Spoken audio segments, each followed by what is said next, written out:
Studying Shakespeare's Twelfth Night and keen to develop your understanding and thinking about Act 2, Scene 1 and Act 2, Scene 2? Well, you're in the right place. Stay tuned. This is Schofield on Shakespeare.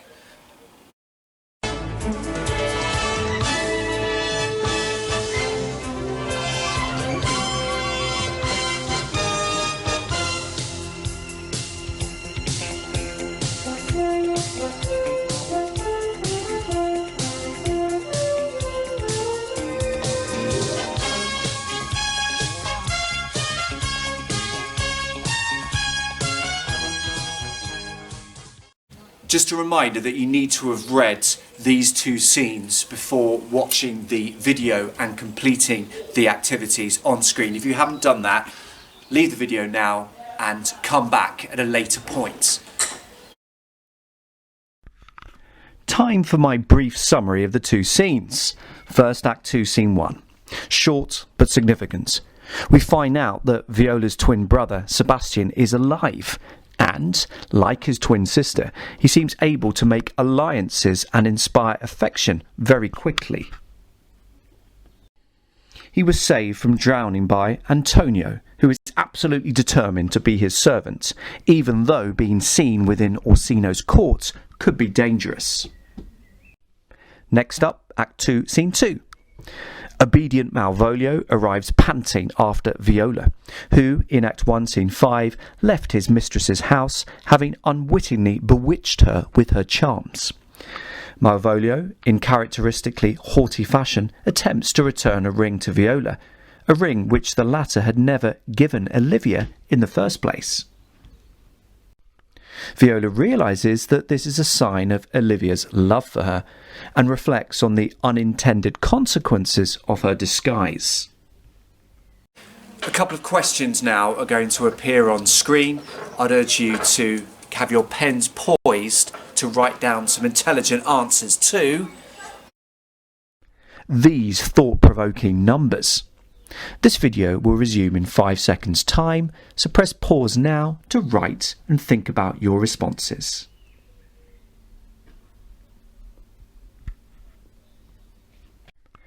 Question 1.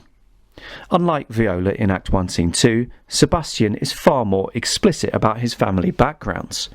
What other similarities and differences can you find between the two rescued twins in Act 1, Scene 2 and Act 2, Scene 1, and what are the effects of these? Let's start with the name and family background issue.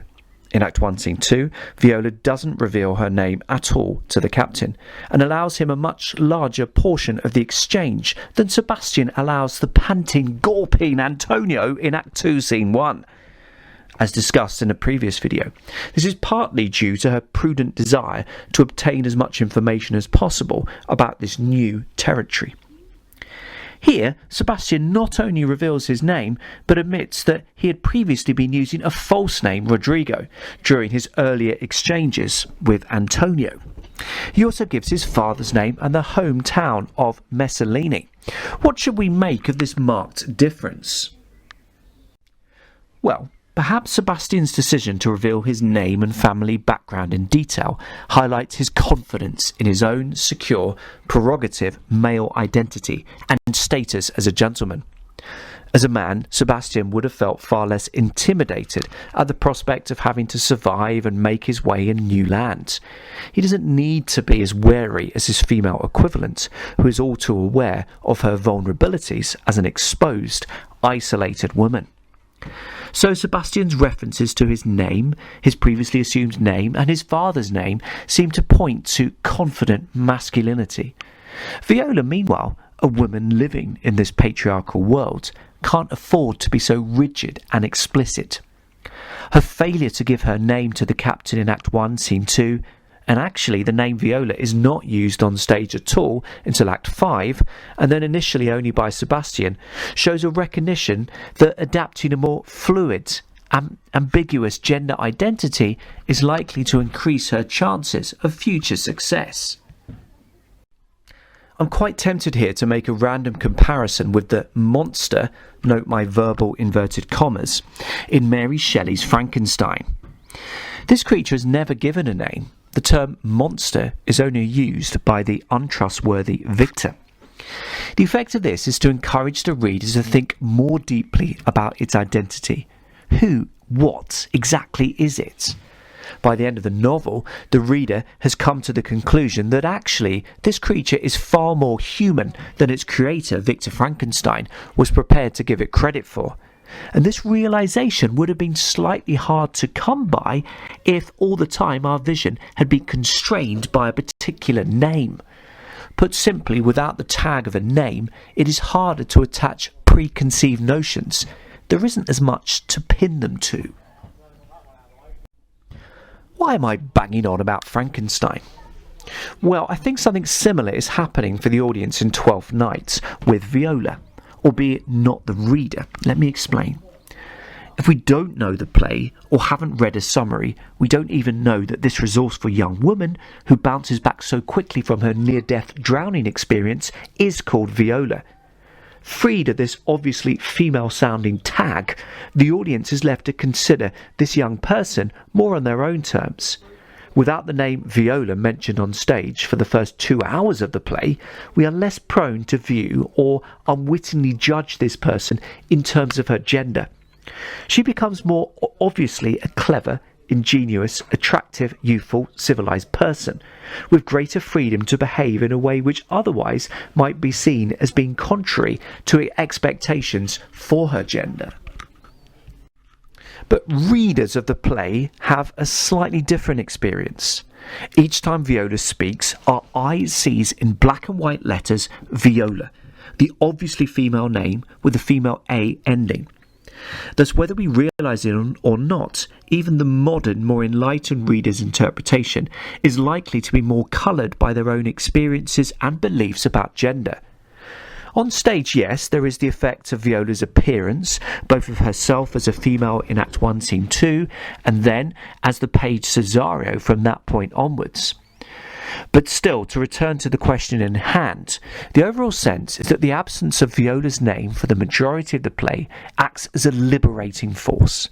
With reduced constraints, she, or to use the achingly modern pronoun they, can forge new alternative pathways, and we the audience can embark upon this fascinating journey with them.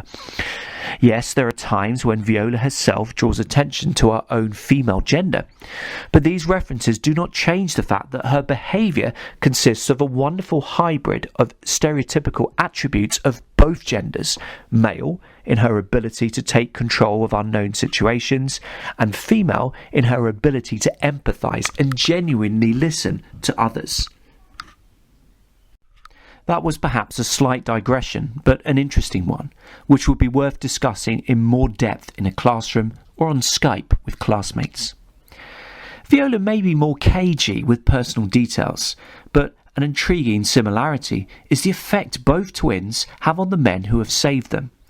In Act 1, Scene 2, the captain agrees to help Viola find a disguise, and when the latter begs him to keep it a secret, his response is startling in its intensity.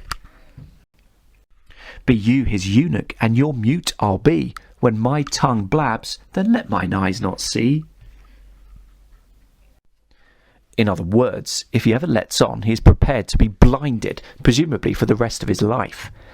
Good grief, where did that come from? Viola was simply asking him not to tell anyone about her disguise. No big deal, given that he has no idea who she is anyway. Antonio in Act 2, Scene 1 is even more overtly devoted. Within the 1986 Australian movie version, one telltale sign is the tender way the splendidly balding sea-saving expert gently caresses Sebastian's chin before staring intently into his eyes.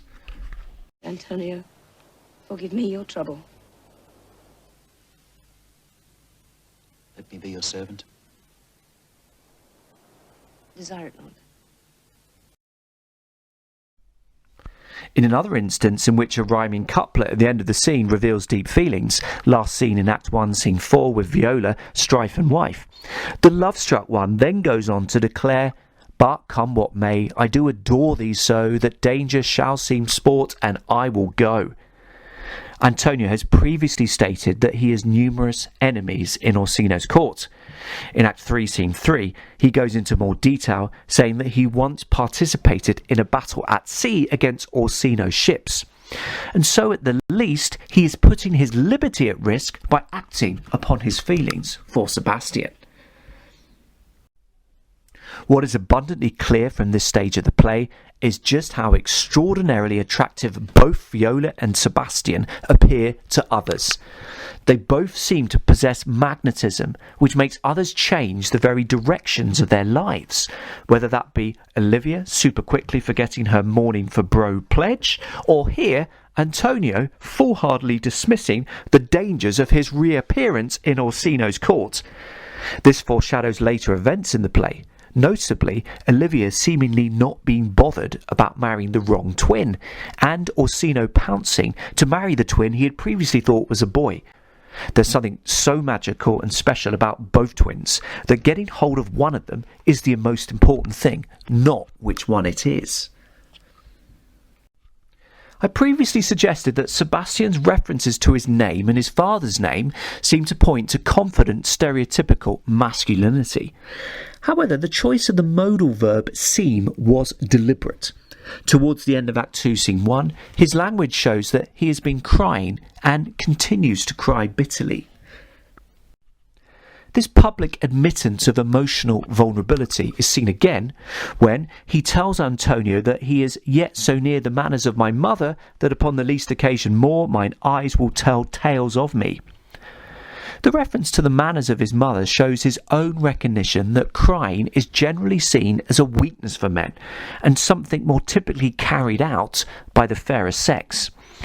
Thus, these references in a strange way remind us of Viola and her gender-fusing behaviour.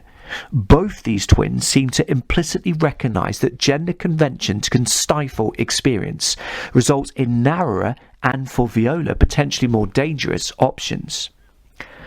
As a side note, Sebastian's reference to drowning Viola's remembrance with salt water echoes Valentine's description of Olivia's mourning for her sibling.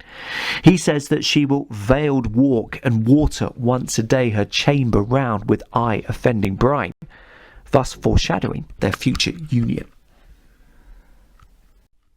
Following Sebastian's first appearance in the play, it seems to me that these twins are too clever and flexible for the inhabitants of Illyria, who don't realise what has hit them.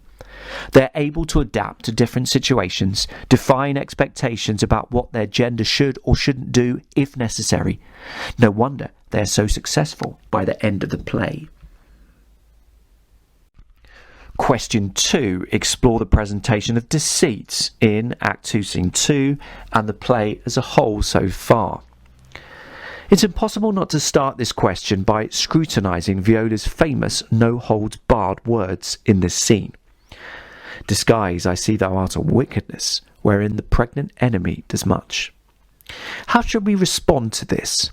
And does Viola need to confront the personified figure of disguise in order to beat herself up about the fact that Olivia has fallen in love with her fantastic fusion of the male and female genders? Well, yes and no. Viola's disguise has unquestionably resulted in a situation which seemingly can only result in frustration and disappointment for Olivia. Within a world in which the prospect of open homosexual relationships seems non-existent, nothing fulfilling or lasting can seemingly come out of Olivia's love for a male character who doesn't, in fact, exist. Of course, it never occurred to Viola that this could happen, and certainly she never intended this. Thus, her address to a personified figure of disguise highlights her lack of control. We may put on disguises in order to give us the illusion of control, but it is only this, an illusion. However, it is tempting to use our knowledge of Olivia both before and after this scene to suggest that Viola may be being a little hard on herself, and that actually it may be no bad thing that her disguise has captivated the Countess in this way. The extreme Olivia, described by Valentine in Act 1, Scene 1, and awoken by Viola in Act 1, Scene 5, may benefit from being yanked out of her self-indulgent, over-the-top call for excessive mourning. And the fact that towards the end of the play she accepts Viola's proxy Sebastian with such equanimity reinforces the idea that the effects of Cesario's disguise were ultimately benign. In her essay Plays and Plain in Twelfth Night, within Harold Bloom's modern critical interpretations of Twelfth Night, Karen Grief suggests that virtually every character in Twelfth Night is either an agent or a victim of illusion, and often a player will assume both these roles. At this stage in the play, much of the deceit and illusion is still to come. Nonetheless, we can already categorise the illusion. Firstly, we have the independently engineered self-delusion, as seen in Orsino thinking that he is genuinely in love with Olivia. Secondly, we have the delusion deliberately caused or aided by others, such as Sir Andrew thinking that he may have a chance of winning Olivia and that Sir Toby actually likes him, or Malvolio thinking that Cesario passed on a ring to his mistress. And thirdly, we have the delusion unwittingly caused by others, such as Viola's creation of Cesario, which results in Olivia being better off loving a dream. Within this virus-infected landscape of deceit and delusion, Viola's disguise seems small fry indeed, and not to be agonised over. For in Illyria, deceiving oneself and each other seems to be the currency of life itself. In the 1970 TV production of the play, the director uses a voiceover and a passionate, tragic-sounding string solo, which emphasises Viola's conscience and the fact that she feels that there is the potential for unintended tragic consequences when we set out to deceive. If it be so as 'tis, poor lady, she were better love a dream. Disguise, I see thou art a wickedness wherein the pregnant enemy does much. How easy is it for the proper false in women's waxen hearts to set their falls? This has been a Schofield on Shakespeare production, encouraging you to think more deeply about Act 2, Scene 1 and 2 of Shakespeare's Twelfth Night. Many thanks for watching.